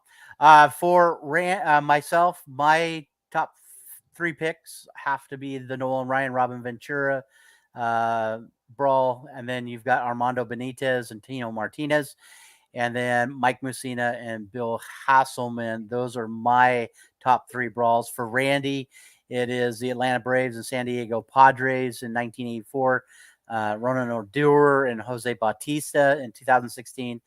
And his third one, Los Angeles Dodgers, Arizona Diamondbacks in 2013. All right. Anybody that's listening, let us know who wins this draft. Obviously, YouTube wins, apparently. Yes. That's fair. But I just wanted to show the clips. Well, we'll start picking drafts that don't involve clips, so we stop getting in trouble with YouTube. Let us know who wins. Right now, Robert's on a 1-game winning streak, as he did win last week. I'm leading 13-8 to 1. And you look at the Pete Rose, Pete and Bud Harrelson thing. Unbelievable to watch them. Pete Rose slide in and Bud Harrelson. I watched that one a couple of times. That was one of those ones that were there too. Yeah, Nolan Ryan Ventura, best punches. I think the headlock is the best part of that. It's true. I like this one too. I don't like that at all. Eric Watkins going to help me give me my second consecutive win there. We'll see what happens. But yeah, I mean, you look, there's so many different brawls that have happened, fights that have happened over the last few years. Those are just a few of our favorites. So let us know in the comments of who wins, and maybe if you want to share out like Denny has and Megan with the Pete Rose and the slide there. So I vote Pete Rose for the tie. Denny's trying to get in to get himself another win. That's got to be the thing, right? That's funny. All right, let's move on while we wait for more stuff to pop up here. Let's go to the NFL. Washington Commanders and Terry McLaurin signed a 3-year extension worth $71 million to end his holdout. Adrian Peterson. Well, I was going to say before that, was that a move? Do you think that was a move to get the focus off of Dan Schneider with him not wanting to accept the subpoena and that yesterday? That's just trying to make the team better. Dan Snyder is his own worst nightmare. Yeah. It's its own issue right now. Adrian Peterson and Le'Veon Bell are going to fight in a boxing ring in an exhibition boxing fight on July 30th at the Crypto.com Arena in Los Angeles. It'll be on the undercard of Social Gloves 2. Are you going to order this pay-per-view? Probably not. I don't. What if I told you also on the undercard, rapper Blueface will fight former NBA player Nick Young? Will that get you into it? Not a rap fan, so. How about the event being promoted by YouTuber Austin McBroom, and he will be in the main event against another YouTuber, Ann Essengib? I don't know who these people are. I feel really old right now. I don't know any of these people, but this is where we're at. Quote unquote celebrity boxing and YouTuber boxing, and all the people trying to follow up with like Logan Paul and Jake Paul did, and just trying to chase money. And now we get all these former athletes going into the boxing ring to get a bunch of money. It's the only thing Le'Veon Bell is going to be competing in for the rest of his career. So, Well, listen, you talk about boxing and all that. Austin Arnett, friend of the show, he's getting ready to have another fight. Our buddy, Mr. Brian McElroy, has been training with Austin. He's been getting his few shots hit by Austin Arnett. So we want to wish him luck. He's supposed to be fighting here in the next, I want to say week or two. So be watching for that. It does look like Justin Jefferson's getting a extension as well. So good for him there. The Houston Texans are being sued for allegedly enabling Watson's behavior. How does the team enable him? That's what. Well, I obviously, wanna know. if somebody is bringing it up to the team and the team is going, not our problem, then you're enabling it. If you are being brought in complaints from the massage company that Watson is doing this, and you're like, nah, we'll let him have we'll bring him up massage tables to his room. That'll fix the problem. Yeah. It's not surprising. None of this is surprising. No, not that the team was allowing it to happen. For as much as it was going on, allegedly, the team had to have known. So we will see where that goes. Watson's NFL hearing started today. It will continue on until tomorrow. Will he play at all this season? You know, as much as I was listening to, I was watching Maggie and Perloff today, and they were talking about it, and they had a guest in there. Nobody's really saying anything, but I think he gets. I'm going to stick to my guns and say, like I said last week, I think he gets another year suspension. Yeah, the team providing a room. You said what? I think he gets suspended for a full season. And with that being said, you know, the question flew out today at Baker Mayfield. You know, could they mend any fences? And Baker was quite to the point. He's like, nope. He was to the point of saying, you know, they've already pretty well went their separate ways. So. No, they're just trying to find a new home for Baker. Baker's done. It's Jacoby Brissett or whoever would be starting for Cleveland for however long he's suspended. And that could really make a mess of Cleveland, who really wants to contend this year. They have a lot of talent on that team. Felt like they were, a quarterback away. Didn't think Baker was able to get them to that promised land. And now I guess most likely will be Jacoby Brissett. What are you looking at? I just looked up right now. I've got the Tigers-Giants game on, and looking at the uniforms for the Giants. Those are a different uniform. We'll just put it at that. They're bright. They don't look anything like the Giants uniform. They do have a picture of the Golden Gate Bridge on the shoulder. Oh, it's those like the city uniforms or whatever everyone's been doing. Those have been. I've liked a lot of those versions. I haven't seen San Francisco's yet. I'll try to load this up here real quick and check it out. But I kind of like some of those looks that they've had. Oh yeah, I like that look. It's a very interesting orange that San Francisco has, but it's pretty cool. All I know is it's a bright color. I can't tell it's what a bright color. Colorblind. Tyreek Hill says he got death threats for saying Tua was more accurate than Patrick Mahomes. Whether I don't know if he did or not, but if he did, people stop it. For one, it's a sport. He can have his own opinion. We have stupid opinions on this show. I think I have said it on this show before. If you pay me as much as they're paying Tyreek Hill, I will tell you whatever you want. You want me to tell you that Sam Darnold's the greatest quarterback of all time? Sure. Mark Sanchez is the greatest New York Jet quarterback because he led them to 2 AFC championship games. Sure. You pay me that much, I will say that. If you want me to replay the butt fumble on this show every single time, you got to pay me what they're paying Tyreek Hill, but I will. Absolutely. As Eric Watkins and Harry Broadhurst would say on the kickoff, I can't be bought, but I would be rented. For sure. Arch Manning, the nephew of Eli and Peyton Manning. Cooper's boy. He's sadly the son of the untalented Manning. Commits to Texas as a quarterback. He was a top recruit for next year's class. He was the number one quarterback in the nation, 6'4", 215. I like that you put other schools interested. All of them. Yeah, that some all of the schools were. How he didn't end up at a, I would have figured he would have been at a Pac-12 school or an SEC school. Texas will be an SEC school by the time he's there. Yeah, by the time he's there. But, I'm very shocked that it was there and not like LSU or Clemson in an ACC school. Texas offered him more money. Yeah. That's the new thing with the whole name, image, and likeness deal. I think the school that was in this whole thing that was one of the big name players, and it was up at the top of the list if you go into the recruiting one, was Boston College. I was the keeping your kickoff roots. There you go. Was Boston College. I was very shocked to see that name at the top of the list. Idaho was probably involved. They got turned down quickly. But if you're a college football program and you did not offer something to Arch Manning, you're not doing your job. The ACC is changing their conference format starting next year, and I kind of like what they're doing.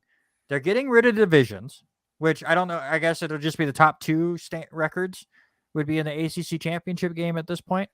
But every team will play their 3 quote-unquote rivals every year. Those will not change.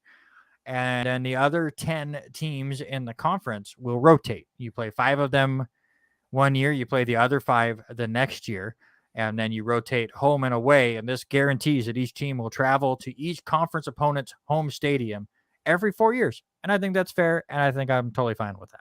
Yeah, it sounds great. This is the first time I've heard of that, but, I'm not a big fan of the whole division thing, even in the Pac-12 stuff. I just rather see them have a chance to play everybody all the time.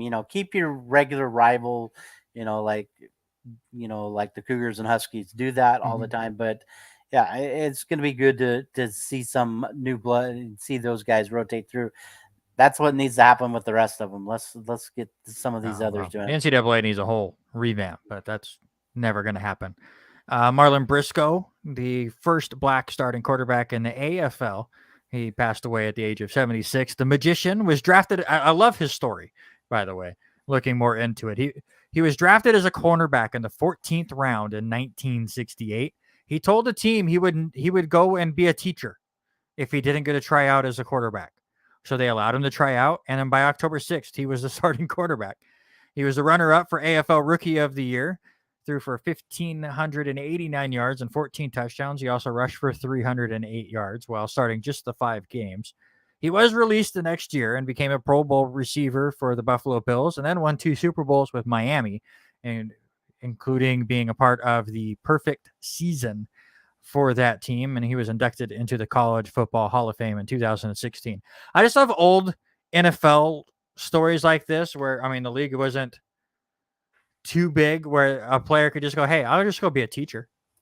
Because you weren't making a ton of money, especially in the AFL. I was like, yeah, I'll go be a teacher if you don't let me do what I want. Yeah, no kidding. I love it.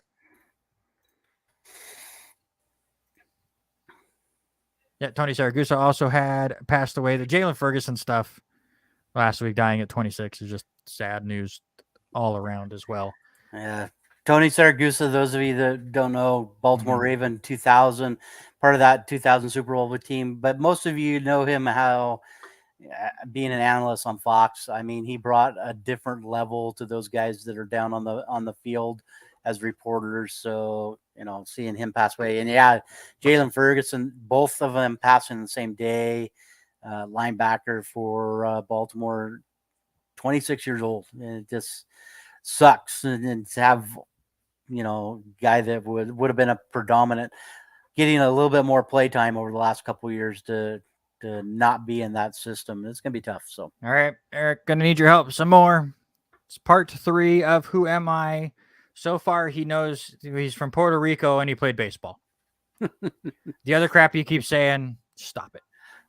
All right. So I think maybe after this one, you might get a good chance at it. I am only one of 6 players in Major League history to hit 30 home runs in 10 consecutive seasons, becoming the 4th person to do that.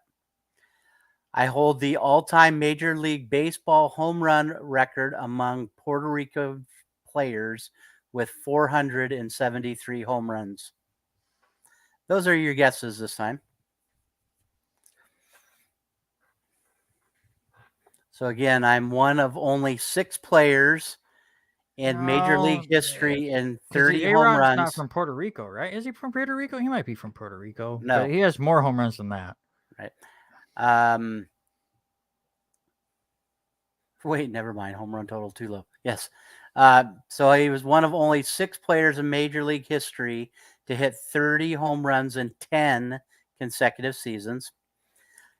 He also holds a Major League record among Puerto Rican players with 473 home runs. Those are your 2 for this part. So Where's Vlad Guerrero from? Is he from Puerto Rico? Vlad Guerrero? Mm-hmm. No, I don't remember Vlad and them are from Puerto Rico or not. But that guess is incorrect. Is that what we're saying? Vlad is from Dominican. Okay. Yep. So Vlad is not correct. Well, Eric's got it. Good job, Eric. You just keep it to yourself for a minute there, Mr. Eric. You can message me. Don't message Randy like Vinnie did. Message me. I'll tell you if you are correct or not. I wish you'd goddamn just tell me teams. That makes it too easy. It's not true at all. All right. It does. How about a little scoreboard action there, Randy? You want to do a scoreboard again? All right. In the books now, the Twins and Guardians do split their doubleheader. Guardians win the first game 3-2. Twins win the second game 6-0. Braves hold off the Phillies 5-3. Yankees held on to win 2-1 against the Athletics. They had multiple runners on there in the 9th inning, but Holmes got his 13th save. How about Sears coming in just as a spot start and putting up a bunch of zeros for New York. Nationals beat the Pirates, 3-1. It is now tied in the bottom of the 9th inning between the Red Sox and the Blue Jays. Blue Jays have 2 on with nobody out. I need to switch over to that game. Astros still over the Mets 9-1. That game just finished. Brewers still over the Rays 5-3. That one in the bottom of the 9th inning. Cardinals over the Marlins 5-3 in the bottom of the 8th. Reds pulling ahead 5-0 over the Cubs in the 7th. Rangers over the Royals 7-1 in the 7th. Rockies could win back-to-back games against the Dodgers. They lead 6-3 in the bottom of the 6th. Angels have put up a 3 spot against the White Sox. That one in the 4th inning. Only one hit so far in the bottom of the 3rd between the Padres and the Diamondbacks, as the Blue Jays just walked it off. They beat the Red Sox 6-3. The Giants over the Tigers 2-0, and in the top of the 2nd inning, still looking for the first hit between the Orioles and the Mariners.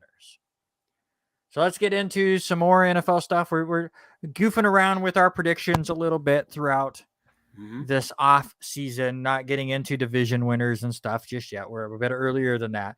Last week, we took the teams that had double-digit wins last year and predicted whether they would hit the double-digit win mark again next year. Let's go the opposite. So we're going to take the 10 worst teams. So the way I put it, the 10 teams that got the top 10 draft picks before any trades happened. The 10 teams that earned those top 10 picks. And if they will be in those top 10 picks again next year. And the crazy thing is, the Seattle Seahawks, who had earned the 10th pick, it ended up being the Jets pick, were 7-10. So you can be close to 500 and still be in the bottom 10 of the NFL. So some of these teams have to go a long ways to get there. We'll start with the top pick, Jacksonville Jaguars. They went 3-14. I do think they improve a little bit. They definitely overpaid for these wide receivers. But another year of Trevor Lawrence, you get the Urban Meyer drama in the rearview mirror, and you give him hopefully an offseason with less drama involved in it. I do think the Jaguars improve a little bit. I think they will finish third in that division when we get to those points.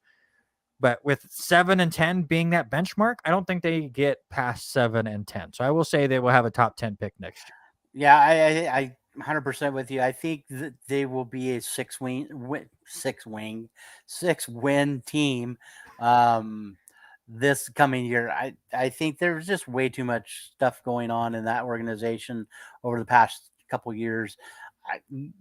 Both of us are, at least I still am pretty well on Trevor Lawrence. I think he could be a decent franchise quarterback for this team, but I think there's still one season away from making a major push with that. And yes, 100%, they overspent for the receiving core, but you're trying to make something happen with Trevor Lawrence. So I don't see them being the bottom team this year, but they will be probably bottom 5. Family show, Robert. What did I say? I said wing. All right, how about the Detroit Lions? They went 3-13-1 last year. I don't see a lot of improvements. I still don't believe in Jared Goff. They are in contention to me for being a top 3 pick, let alone a top 10 pick. I think they will be my top 1 pick. I think they'll be the number 1 pick. They'll be the worst team in the league this year. And just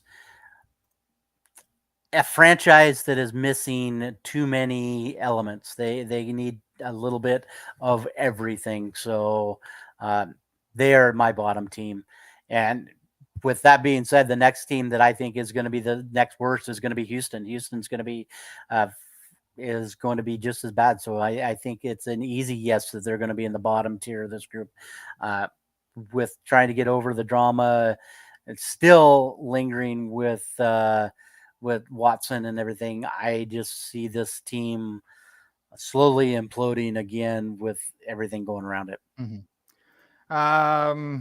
Next up, the Houston Texans went 4-13. This is my most likely pick to be the number 1 pick next season.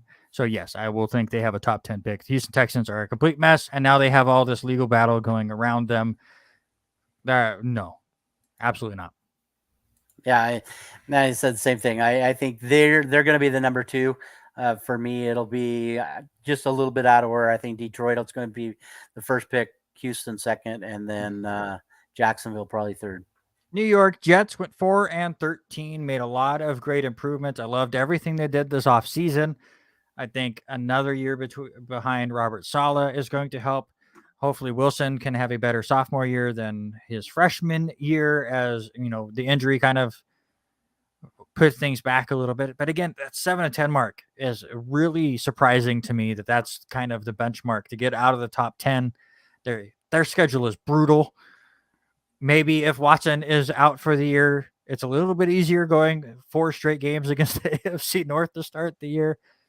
But they could start the year like 0-9, and it would not shock me. The end of their schedule is a lot easier, but at that point, they might be completely out of it at that point. I don't think they get out of the top 10. I do think they improve.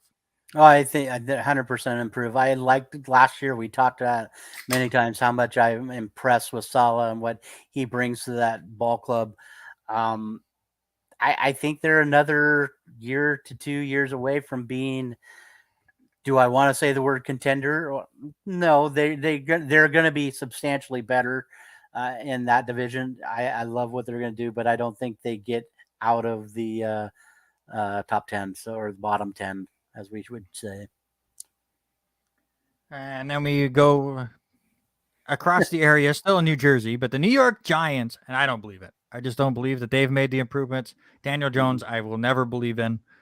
So yes, they will also be in the top 10. This is a put up or shut up year, I think, for Daniel Jones. I know they want to get it. We're giving him one more year at this. I don't think they give him a full year. If he doesn't get things happening for this ball club in the first, 5 weeks, I think they make a huge change and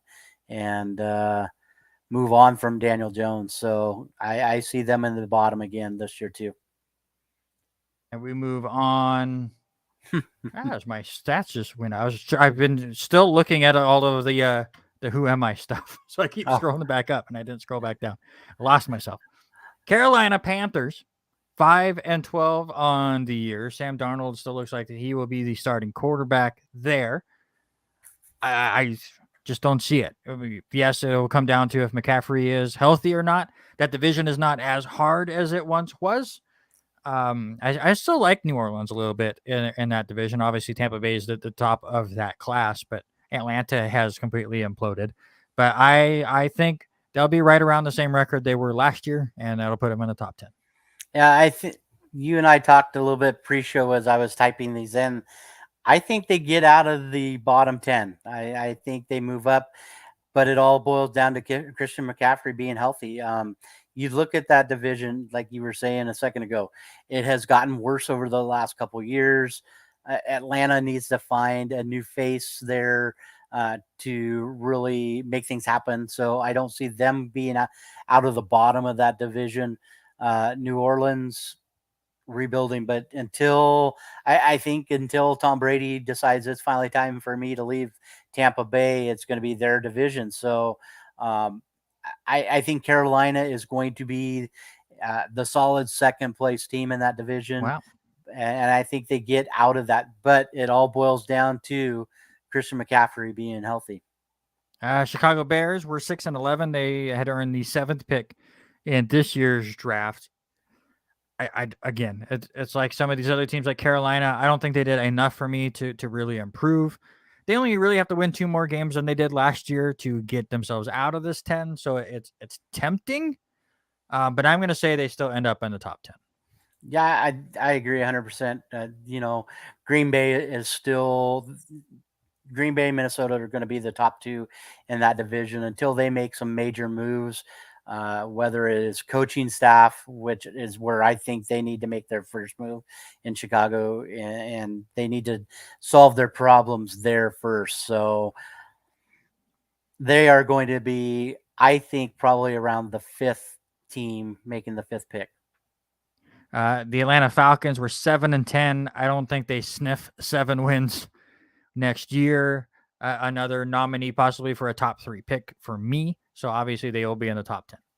Yeah, I think that's 100%. I mean, what have they done for their division? I don't think they've done enough.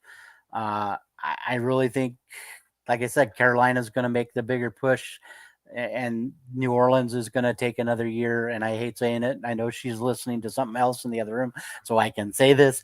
The New Orleans Saints will probably be the 3rd place team and only be like a game ahead of the Atlanta Falcons. I think you are not liking the Saints enough. I think the Saints are going to be battling for a playoff spot. They were decent last year with 37 different quarterbacks. So, I mean, they've very much improved their wide receiver core. Michael Thomas, who hasn't been around forever, is supposed to be back this year, which is just going to help everything there. So I like what the Saints have done. Yeah. Supposed to be back. The 9th pick was the Denver Broncos. They did trade it to Seattle in the draft, but they had earned the 9th pick. They went 7-10.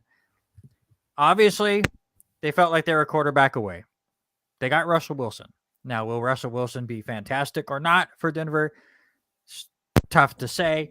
Extremely difficult division in the AFC West. I think the Raiders improved a ton too. The Chargers on paper have one of the best teams in the league. Kansas City's Kansas City. I don't care who they drop.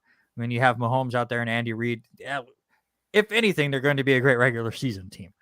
So I could see Denver still finishing last, but I do think they're going to get out of this top 10. They were barely in it this year with no quarterback. I think they improve even to an 8-9 and maybe even a better 7-10 than some of these other teams just to get out of the top 10. I don't see them with a top 10 pick next year. Well, you hit exactly what I would have said, and that being you've got an elite group of players in Kansas City. I love Justin Herbert, what he does for the Chargers. So for me, Denver's still going to be scraping the ball. And as much as I love Russell Wilson, I don't think he was the smartest move to go to Denver. That's just my opinion. So I'm like, I don't believe all the hype. So, maybe prove it differently, make it different. But when you have 2 other teams that are so much more established and so much more firepower almost with Justin Herbert, with Patrick Mahomes, Travis Kelce. I mean, CEH, you've got, I think it's going to be those teams, and I think they're going to lose those division round games, those rivalry games. And so they're not going to be there. I think Denver will be the number 10 team. Crazy. Yeah, it's possible with that tough division. I mean, you could be a great team in that division and lose a bunch of your division games, like you said, and still be a very good team and finish 6-11. I mean, it's very possible. The 10th pick was the Seattle Seahawks. Again, they had traded that to the Jets. I'm still hearing Seahawks fans talking about 10-7. I don't know what they're smoking. I know it's legal now in the state of Washington, but I don't get it. I mean, yes, you've seen what the team is like without Russell Wilson. It's not pretty. No. Drew Lock is not the answer. Geno Smith is definitely not the answer. The Seahawks are going to stink. Yeah, finally, and top 5 pick for me. Yeah, I was going to say they're either 4 or 5. I hate saying it. Sorry, Seahawks fans. I don't hate saying it. I'll say it, but there's going to be a lot of people that are going to totally disagree with us. But they do not get out of the. I think they'll have a top 5 pick, if not the top 4 pick. Sorry, you lose Bobby Wagner too. You lose Russell Wilson, and like you said, Geno Smith is not the answer. No. And I still think they need to do it. Send Baker, send him. I know Teresa Diefenberg does not watch our show, but Teresa, it was not me that said it. It was not me that said it this time. I think that would be somewhat of a place for him to go. And I hate saying it because then we'd have to watch him more because we're here in the Northwest. But the Seahawks fans would hate it, and that's what I want so much. So, all right, there you go. So both of us believe that the top 10 that in the draft order last year, 9 of those 10 will be in the top 10 next year. That's definitely not going to happen. The NFL does have a lot of parity and a lot of change, so we're going to be completely wrong come this time next year, and I love it. And that's just how it is, but that's just how we see it for now. Let's move on to Aussie rules football. And as a Hawthorne Hawk fan, I have learned, you watch the first quarter, you turn it off. So Hawthorne defeated Eric's Western Bulldogs 27-8. The other 3 quarters, I don't even care. That's what I watched. That's all I cared about. And that's all the Hawks cared about was the first quarter. There are not 4 quarters in Aussie rules football anymore. If you're a Hawks supporter, it's 1 quarter and go about your day. Take that, Eric. Listen, you and I talked about it pre-show, and I'm like, what the heck? Because that was one of the games of the week that was recorded. And so I started watching it. I'm thinking, man, Hawthorne's just coming out. They're just holding Western. I mean, it's 27-8 after the first quarter. And then all of a sudden, Hawthorne only scores 4 points in the second and third quarter. Remind me not to raise my arms again. Yeah, I'm very sweaty in this room. But I just realized how sweaty I am by raising my arms. But no, Western crushed Hawthorne. No surprise, 125-83. It was a surprise that Hawthorne jumped out like they did. But again, go look at their track record this year. That's what Hawthorne does. They jump out on people, and then they get completely exposed. Mm-hmm. Absolutely exposed. It's just how it works. It's just sad. But I want to talk about the good games. Yeah, again, there are people that listen to us or watch us, and I mean they'll take our opinions here or there. But then we get to this Aussie rules football stuff, and a lot of people just bail, or they're like, "What the hell are these guys talking about right now?" Again, we're here to promote the sport. It worked for Robert. Robert got way into this thing. Dude, there were some amazing games this week that I was able to watch on replay. Again, especially with Aussie rules and the way they do things now is if you just wait a day or two, the entire game is available on their website. You just have to sneak around scores if you don't want to be spoiled on it. But either way, you could just watch the whole game now. And it's fantastic the way they do it. Go watch these games and come back to us next week and tell us what you think. But Geelong and Richmond, absolutely fantastic. Geelong ends up holding on 89-86. They're up by 35 points. By the way, I can't think of the guy's name, but your Geelong player that threw the elbow needs to be suspended for the whole season. That might have been I the don't most remember. stupid hits I've ever seen. But I don't remember. I don't it was a remember who great threw the ending. hang. Eric Yeah. will know. Eric will Yeah. know. I don't know. The frustrating part, we were up 35 points, and then all of a sudden, they just let Richmond come in. But it was all Tigers that third quarter. So, but I think, let me tell you, that fourth quarter, if you want to watch Aussie rules football, just watch the fourth quarter of that game. Yes. That was the best quarter of Aussie rule football all year long. Just watch that fourth quarter. Tom Stewart is the Geelong player who's going to be suspended at least 5 games. I don't know if they've come down with that, but that is my pick. It was gross to see the Tiger player who got completely knocked out on the field, and to watch him try to walk off that field and just be completely loosey-goosey afterwards. Yeah, I couldn't remember. There are some vicious hits in the AFL, but that one was just completely uncalled for. Another really good game, Port Adelaide and Gold Coast went back and forth.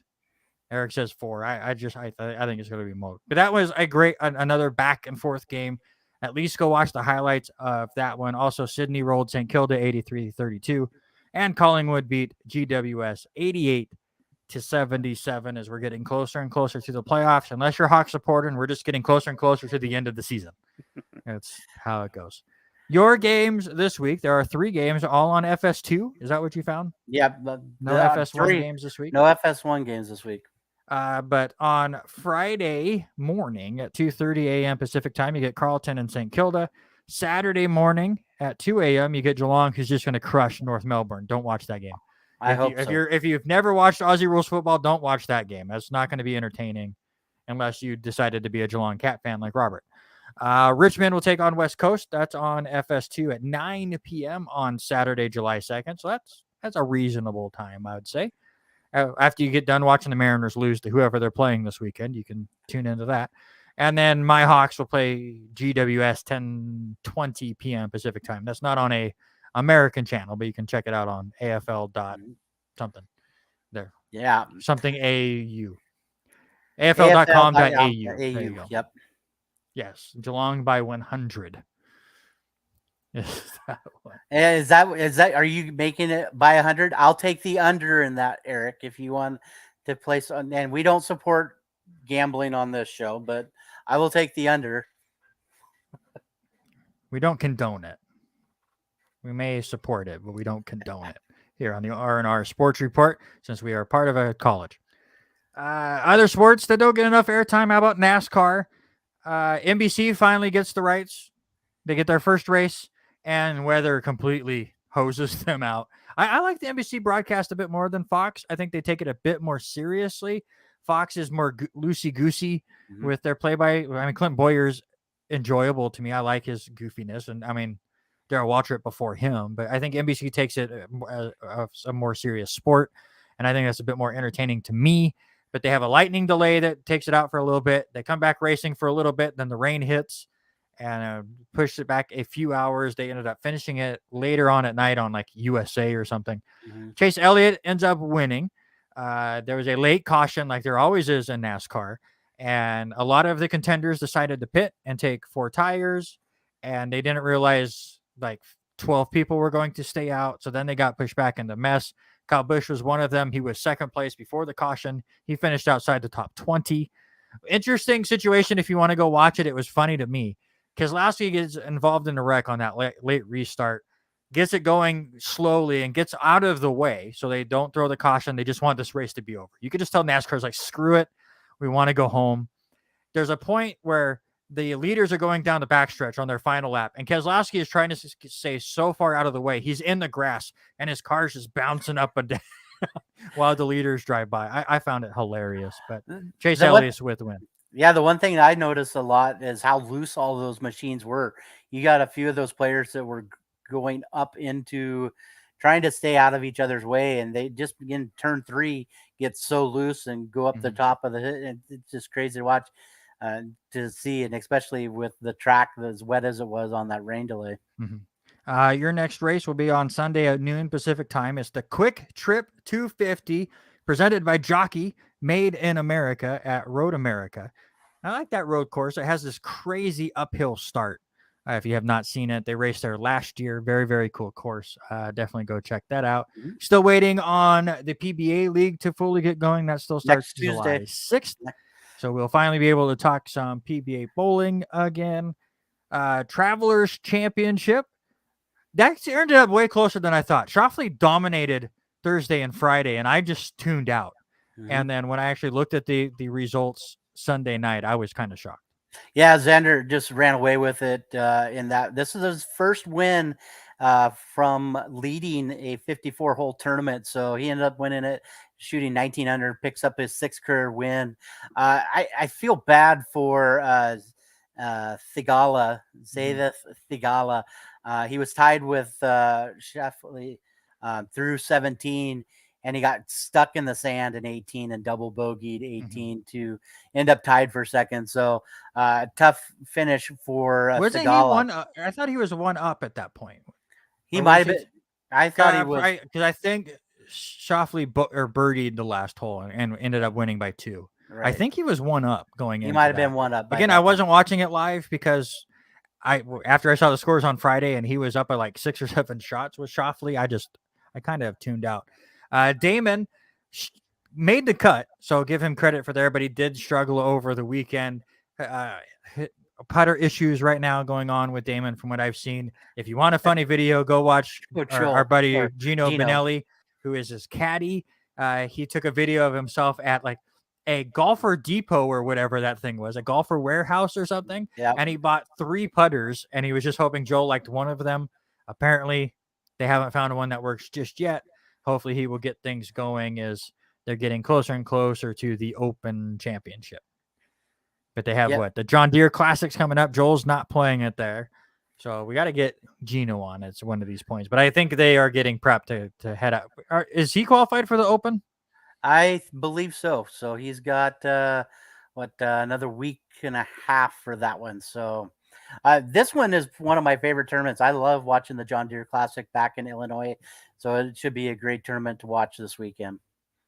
And other stupid leagues. I'm only dropping it just because Live Golf has their 2nd tournament. It is in Portland this weekend. There are still tickets available. It is the first U.S. stop for the Saudi Arabian group. That for me, 2 things stood out in this one. The Smash Factors team will feature both of the Koepka brothers. So Chase and Brooks will both play together on the team there, which is kind of funny.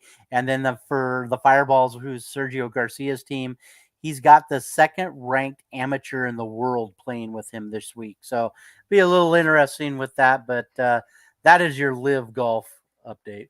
Wimbledon has just got it started. They're getting through they just got through the first round today. I didn't see any ridiculous upsets in the field. There's a couple ranked players that went down, but none of like the top 5 or anything. They've all survived, but U.S. women struggled as Sloane Stephens loses 7-6, 7-5, and Serena Williams, who is making her return. I watched the end of her match, and you could just tell she was dragging and trying to survive, trying to get back into the tennis shape, and she ends up losing her first round match 7-5, 1-6, 7-6. With a 10-7 tiebreaker. By the way, I absolutely hate that Wimbledon has gone to the 10-point tiebreaker in the final set. I know they don't need the John Isner matches that go 100 games in the 5th set, but I don't like a point tiebreaker to end things going. Oh, is this going to be a dad joke? That's what I want to know. I do not know. Let's hear it, Denny. Why do they call it Live Golf? On the men's draw, Nick Kyrgios wins in 5 sets. He has issues with the fans. They were battling it out, and Kyrgios has no problem with it. Well, that makes sense. Interesting. I'm still not a fan of that league, but that's neither here nor there. All right, sir. You've gotten me so far. I have not gotten it. Eric believes he knows it. I'm sure Denny already knows it. Part 4 of Who Am I? So run through it for anybody that's just been turning on. Go through all of it real quick, and then we'll see where we're at. All right. So I will let you know. Eric did message me. Eric does have the correct answer. Of course he does. So just where you know. So we'll start and we'll just do all of them. I was born in Puerto Rico. Okay. At age 16, I had made several major league teams that saw potential and wanted to sign him. I was a minor league player of the year. I don't know if he's messaging you. Denny Grubb says messenger. I don't know if he's messaging me or messaging you. He was a minor league player of the year. He played three Major League Baseball careers. He is one of only 6 players in Major League history to hit 30 home runs in 10 consecutive seasons. He was the 4th player to do so. He holds the all-time Major League Baseball home run record for Puerto Ricans, hitting 473. Okay? Okay. So here's the rest of your information. Okay. During my 17-year career, I'm a World Series champion, a 2-time All-Star, a 3-time Silver Slugger winner, and I also have won the Roberto Clemente Award. On February 4th, 2015, I was elected into the Canadian Baseball Hall of Fame. The hell are you in the Canadian Baseball Hall of Fame when you're from Puerto Rico? Oh, because you played for Toronto. So Denny has still not sent me a message yet. So Eric does have it correct. Would you like? Am I allowed to look things up? No. Am I allowed to go see what Denny sent me? Did he send it to you? He did. Oh, Denny. He told me shush. But well, I'll help you out. You got one of his teams right. Yeah. No, I already got it. It's Carlos Delgado. I'm gonna go with Denny. But I also looked up the home run list. That's what I was looking up while we're going through the top 10. What? Why would you do that? But no, that's a good one. I mean, you always tell me it's going to be so easy. It's like, I'm not going to remember this kind of stuff. And World Series with he had to have been with Florida, right? I don't know which year that was. Did he win the World Series with Florida? No, he did not. 1993, he won it with the Toronto was he with Blue Toronto Jays. with there? I just know he played for Florida or Miami or whichever you want to do it, and I know they won a couple, so I just figured he was thrown in there for one of those years. Listen, there was so many. Funny is that's the one thing I remember. Yeah, there was so many people that birthdays this week. I could have went with Michael Vick, Chad Pennington, Kurt Warner, Derek Jeter, Clyde Drexler, Lionel Messier, Matt Schaub, Bobby Wagner. How about I say this name? Can you tell me who the wrestler is? John Santana. Tenta. Sorry, John Tenta. That's his Earthquake. birthday was this week. It's Earthquake, right? It was Earthquake. Yeah, I don't even have to look that up. Good job. Yeah, I could do. Bring on the wrestlers. Let's go. Let's do more wrestling stuff. Money in the Bank this weekend. Yeah, I don't care. the weird AEW NJ or New Japan pay-per-view happened on Sunday. I haven't watched any of it, but yeah. I watch it every so often. I also watch Money in the Bank, but they're going through their own issues. But there you go. Thanks to Denny for once again supporting. Though I do say I did have it when I looked up the home run leaders because I had to do something. You got to give me teams earlier, man. Though I will say you did it in a sneaky way this time with Toronto, where I'm like, what the hell are they talking about with the Canadian Hall of Fame? Toronto. That was a sneaky one. That's a good clue. And smarter people, Denny Grubb and Eric Watkins, got it before me. It just shows how dumb I am. So you're doing a good job. I'm just flipping you crap because I feel stupid, but that's what this is for. So that'll do it for another show. That's 88 of these down. We're getting closer and closer to the 100th show. We got to do something special for the 100th show. So Denny, Eric, anybody else listening, message us ideas of what we should do for our 100th show. I'm all ears for it. Yeah, and I know we're getting awful close to that 600, so be watching. We are still 10 followers on Facebook away from 600. Obviously, we will never get any more on YouTube because I keep getting us banned over there, apparently. I think we're closer than you think, sir. I think I saw a couple more get added in the last couple days. So well, there you go. Let me pull this up real quick. I got to get to work, but I'm loading.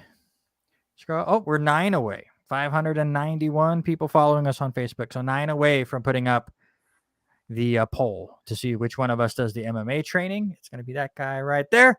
But for now, that is 88 episodes down. I appreciate you guys so much for hanging out with us. But that's Robert. I'm Randy. We will see you next week. But for now, we are